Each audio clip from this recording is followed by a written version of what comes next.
Om Sai Ram, Sai Satcharitra, Chapter 11.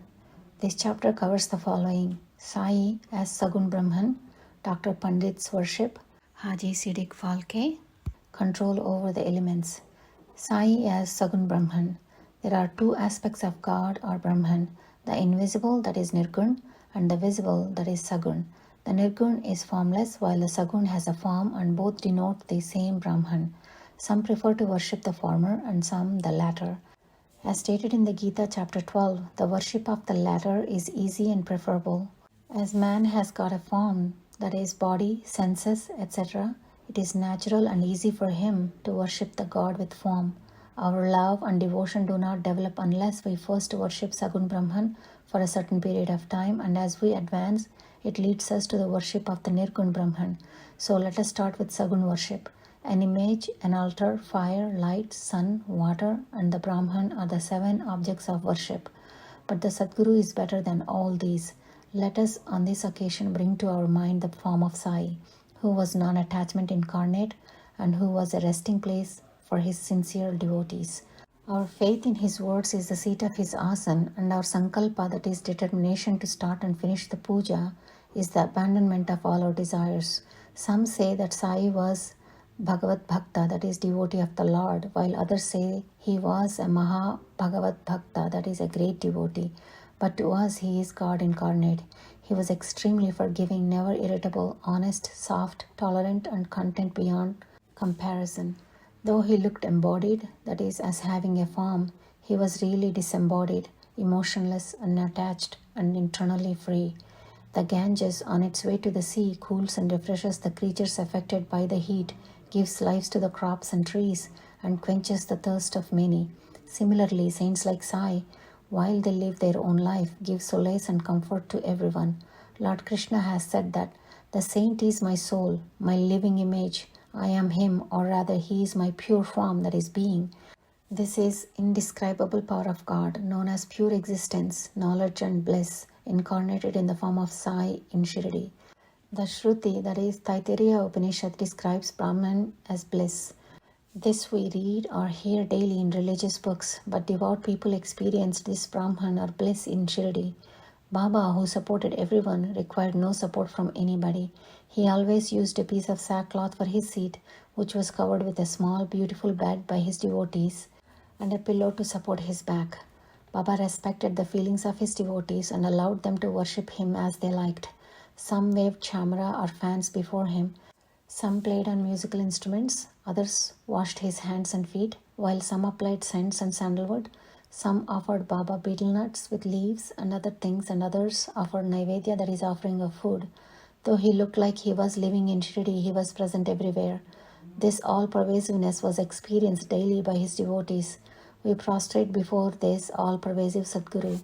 Dr. Pandit's worship. Dr. Pandit, a friend of Tatya Sahib Nulkar, once came to Shirdi to receive Baba's darshan.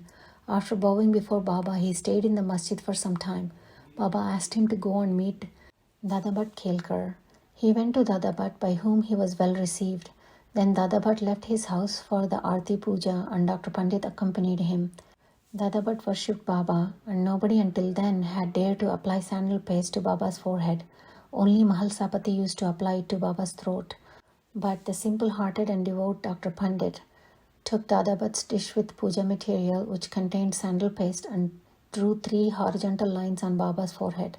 To everyone's surprise, Baba was silent and did not object to this. Then Dadabhat that evening asked Baba, "How is it that you object to sandal paste being applied by others to your forehead, while you allow Dr. Pandit to do so?" Baba replied that Dr. Pandit believed him to be the same as his guru, Raghunath Maharaj of Dopeshwar, known as Kaka Puranik, and he applied the paste to Baba's forehead as he would do to his guru. Hence Baba could not object. On inquiry, Dr. Pandit told Dadabhat that he indeed took Baba to be his guru, Kaka Puranik, and hence he had drawn the lines on Baba's forehead. Though Baba allowed devotees to worship him as they pleased, sometimes he acted in strange ways. Sometimes he threw away the puja dish and was wrath incarnate. Then who could approach him? Sometimes he scolded devotees, and later he looked softer than wax, a statue of peace and forgiveness. Though he seemed to shake with anger and his red eyes rolled, He was internally a stream of affection and motherly love. Immediately he called out to his devotees and said that he would only be angry with his devotees if mothers kicked their children and if the sea turned back the rivers. He felt he was a servant of his devotees, always stood by them and responded to them whenever they called upon him, and thus he always longed for their love. Haji Siddiq Falke. There was no telling when Baba would accept a devotee. That depended on his sweet will. Siddiq Falke's story demonstrates this point. A Muslim gentleman named Siddiq Falke of Kalyan, after a pilgrimage to Makkah and Medina, came to Shirdi. He lived in Chavdi facing the north and sat in the open courtyard of the masjid. For 9 months, Baba ignored him, did not allow him to step into the masjid. Falke felt very disconsolate and did not know what to do. Somebody advised him not to be disappointed but to try and approach Baba through Shama Madhavrao Deshpande, a devotee who was very close to Baba. Falke liked the idea and implored Shama to intercede for him. Shama agreed and on a convenient occasion spoke to Baba. Baba, why don't you allow the old Haji to step into the masjid? When so many people come and receive your darshan, why not bless him once? Baba replied, Shama, you are too young to understand things. If the fakir, that is Allah, does not allow, what can I do? Without his grace, who will climb into the masjid? Well, go to him and ask him whether he will come to the narrow footpath near the well. Shama went and returned with an affirmative answer.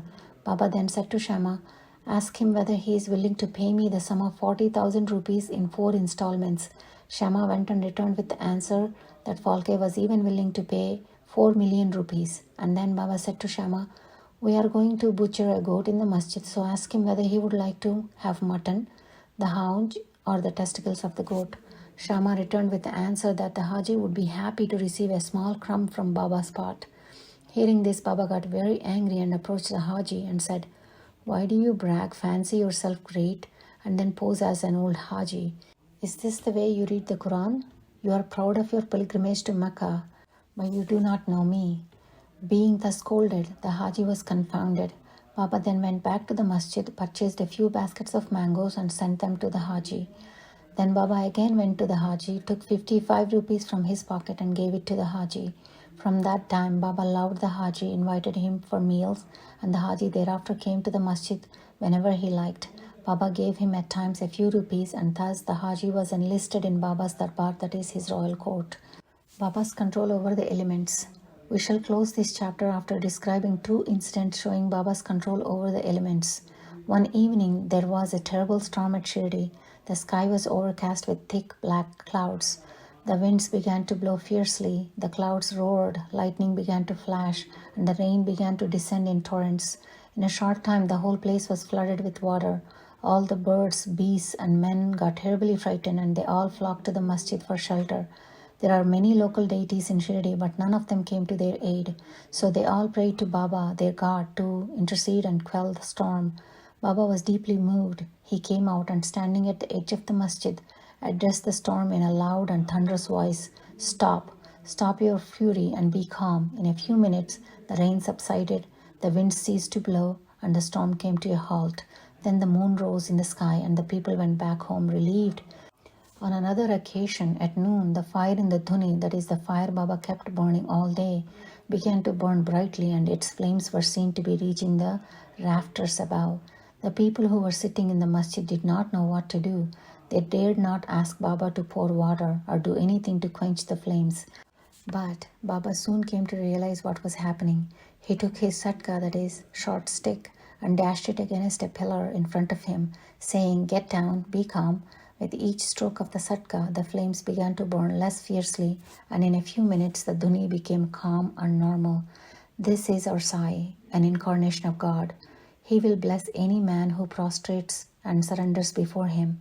He who reads the stories of this chapter daily with faith and devotion will soon be free from all calamities. He will also always be attached and devoted to Sai. He will very soon attain divine vision.